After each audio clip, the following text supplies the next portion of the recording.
talk to you about witness cones or shelf cones.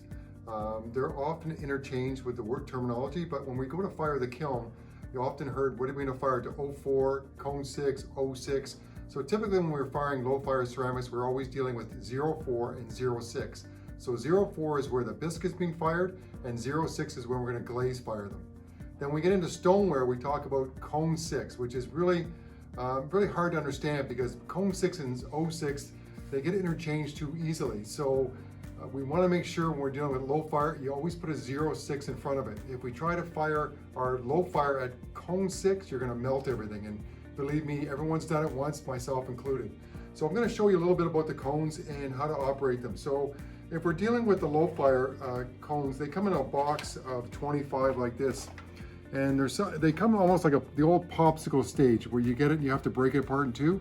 So just take it over the corner of an edge of a table, and you're just gonna pop them apart, and then they should look like this when they're done. So you want to try to not to break the top of the cone, and that's how they're going to go into the kiln. We'll show those in a later segment on going into a kiln, but typically in the kiln, what they're going to do is they're going to sit there, and over time and temperature, these cones are going to melt. And as you can see from the cones on the left-hand side of that, the cones in the front are what we can consider these cones have been underfired in the kiln. The middle section, that's what we call a perfect firing. That's what we're aiming for, the middle section. And of course, the back section is overfired. The kiln's overfired. So without having these in the kiln, you have no way of knowing what actually happened in the kiln. So when the manufacturers, something comes out, a glaze defect in the piece or something like that, the first thing we point to is the kiln. It's gotta be the kiln. My glaze, I did everything right, it's gotta be the kiln. But we want to try to eliminate the kiln by putting witness cones inside the kiln, because it actually gives us a true picture of what happened during the firing. Because it gets up such hot temperatures of 1800 to 22 degrees, we can't go in there and check it like we do a roast beef. You open the oven and you look at it and you go, oh, it needs another 20 minutes. We can't do that with ceramics. The only way we can do it is by witnessing what happened in the kiln by using these witness cones. So it's a great indication that if your piece doesn't come out quite glazed enough, it's possible that it was underfired. But without knowing these witness cones, you really can't tell. So when you look at these witness cones after you open the lid of the kiln, right away you can see what happened inside the kiln. So if you get this middle section happening, that's considered a perfect firing. Then we want to eliminate the kiln right there. We don't have to even look at the kiln. We know the kiln is firing properly. Sometimes you can have different variants from top to bottom, so you may want to put a cone in the bottom and cone on the top.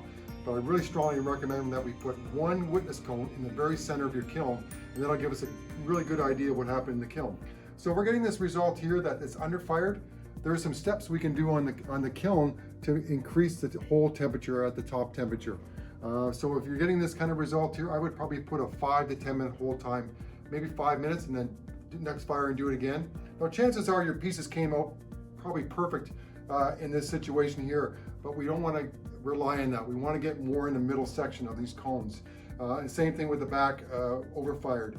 We don't want to keep having overfired kiln, so we want to try to eliminate that, so we can make some adjustments on the kiln to eliminate that. So we're right in this area here, but again, we want to use that one for every single firing, so that if you have any questions about your bisque not coming out properly, you can call us. And the first question I'm going to ask you is, what witness cone did you use? And if you don't know that answer, then we have to start again and try again. I just wanted to show you a couple more differences in the witness cones.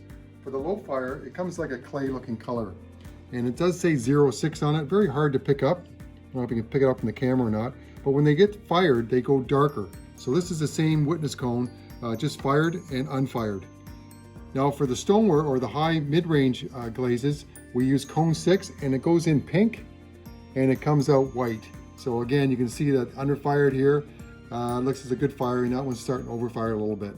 So that's the difference between the two colors. So when you're in your studio, you can clearly see that low fire is sort of clay based and the high fire is pink based.